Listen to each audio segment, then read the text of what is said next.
right, so here's what I got. Some way oversized. This is white spine. I accidentally missed it, and we got rain. The littler varieties grow really, really fast.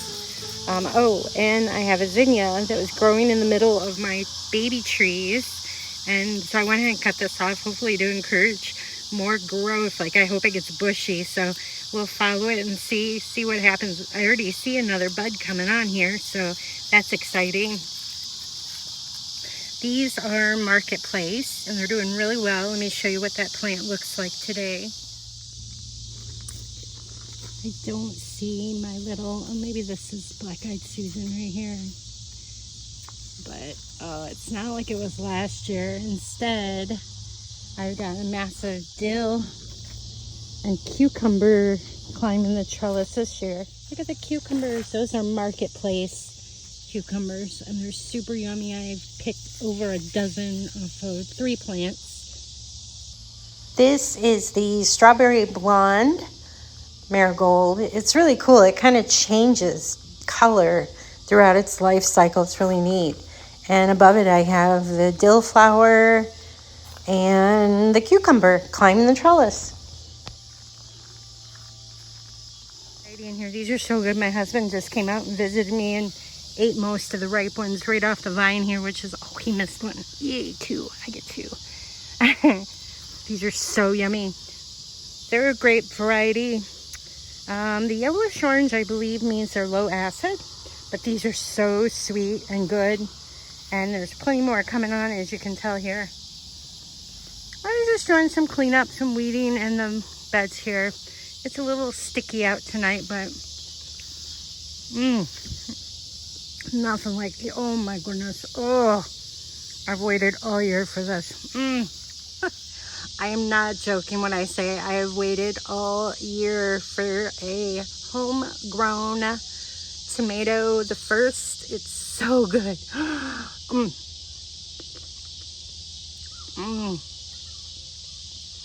That sweetness just blows up in your mouth. It's awesome.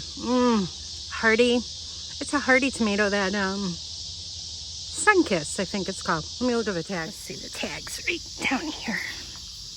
Grape, sun sugar. Oh, it's so good. Is there another one? Oh, potluck. Yes. These are so good. That's a tiny one. He missed quite a few in here. Oh, yes. I'm going to eat them now. This is dinner. Look at all the tomatoes coming on. I had a couple that were ripe, but they were split because we've had so much rain. It's been so hot and rainy, but look, it looks like everything's pretty happy in here. I've got some random marigolds coming up. Or no, I planted these. These were starter plants. This is a mystery tomato coming up. And I've got some peppers mixed in here.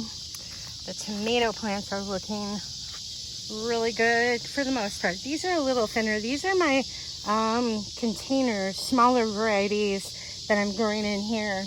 It's over on this side where the big tomatoes are growing that I hope to can with. Well, at least most of these. These came up volunteer from last year. They are not an herb. They are a flower. I forget the name. Forgot. I'm hot. I did go in here and kind of cut back. And here is my artichoke plant. It's doing pretty good. I don't see any spikies coming out of it yet for a flower. So we'll see. It's still a pretty cool plant. Look at that. And lots of tomatoes back there. I got tomatoes all over the place. I did a bunch of containers too with the extras that I had. This was a volunteer, and it's that spoon tomato, which I'm really glad I got that. The little neighbor girls love these, so I'll have to tell them when they're getting close. I got a few on there, but another couple weeks, this whole thing will be loaded. And I kind of mixed them in. I think the coloring on the leaf is funny because I put pine mulch in here, and the reason I did that was because I've got my new blueberries growing in here. I did not mean to have tomatoes growing in here. I was just going to put, I have some portulaca. I think this is called portulaca. Oh, here's some. These are yummy too. These are the little spoon tomato. They're good. Not quite as juicy as the other sun, sugar, whatever, but it's good. Now, yeah, I put pine mulch down for the blueberry, and the blueberry did really well. My husband did just seed about 4 of them off here, and I've had 4 or 5 on here. It's the first year, so we'll see what happens there. But over here, past my baby cake raspberries, I've got another one. And here, there is another blueberry. See them right here. There's 2 plants in here. They're doing fine. This was a volunteer. Actually, everything in here was a volunteer, including this giant dill growing here. Except for, I threw these in. I don't know why I did. I probably could put some more pine mulch down at the bottom, just because blueberries like acidy soil, is what I read. And I want to get these roots for these growing really good for next year. Oh, well, look right here. There's a couple more left. And these were the blueberries I got from a box, Costco, in the spring. 4 plants. So I put 2 in each one of these large containers.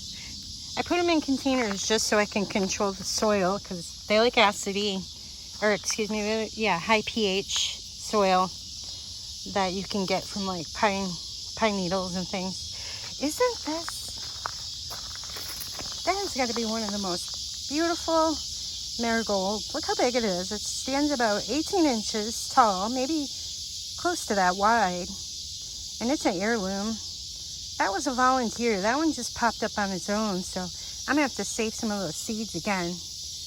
Last couple of years, I've gotten really addicted to growing the marigolds. They're so easy to grow. And wow, you know, I swear they help keep pests away. Look, I got a tomato plant hugging up to it from coming out of this container. These are cute too. I did a little video on these. I got these at a garden center. Forgot their name already. They like little baby sunflowers. Oh yeah, Million Sun. They're pretty.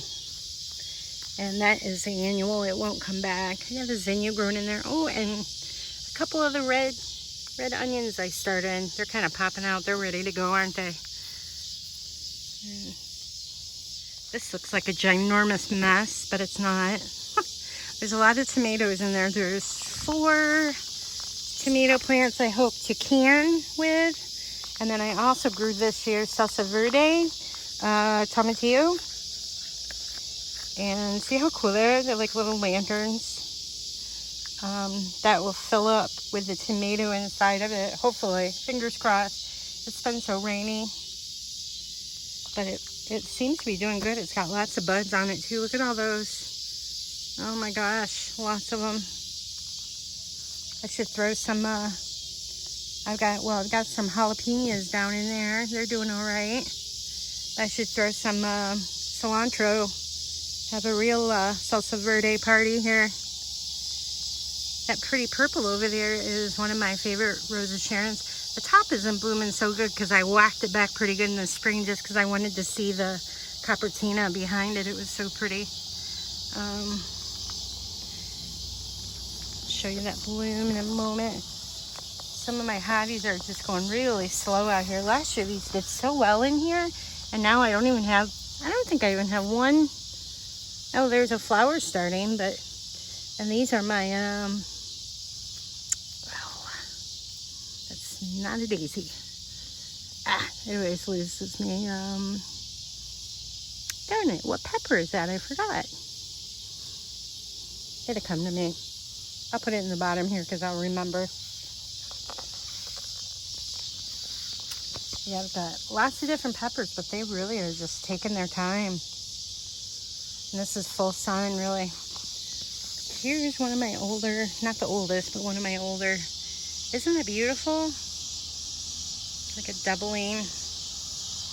I forget the official name of that one. I will have to put it in the bottom here. And unfortunately, well, it's with a beautiful, look at that. Oh, I love these. I love this little section. I need to weed in here. And the clematis is just starting to finish up. It's toward the end. It's been blooming for a good month back here on top of the trellis. Doing really well. But what I notice about the Rose of Sharon, I have a lot of leftover Japanese beetle. Most of them have kind of hit the road with the traps we put out. But there's still some in. They kind of destroyed a few of the blooms. But the cool thing is, I'm noticing still a lot of buds on here. So hopefully this is a longer blooming Rose of Sharon. Look at that. Here, these are coming along. No bugs. That's the only thing that in my garden that hits my Rose of Sharons are those Japanese beetles. It was bad this year too. It's been a weird year. Oh, here's a beautiful one. So pretty. All right, it's getting dark. So good. Yeah, so I've been a little lazy. Not really. I got poison ivy really bad, and then I got a fever, and my allergies were bugging me. And it was super, super stinking hot. So I spent a lot of time just feeding my fish in the big pond, and sometime in the dome, actually. Something about that humidity in there kind of made me feel a little better. I don't know. That's weird, because it's definitely humid outside. But anyways, I'm going to go ahead and enjoy these. Thanks so much for checking out my video. I'll try to get some more up soon, because there's lots blooming, lots growing, lots of weeds, lots of pruning back I need to do. But I really appreciate you taking the time to check out my video here. So until next time, I hope you get out my garden.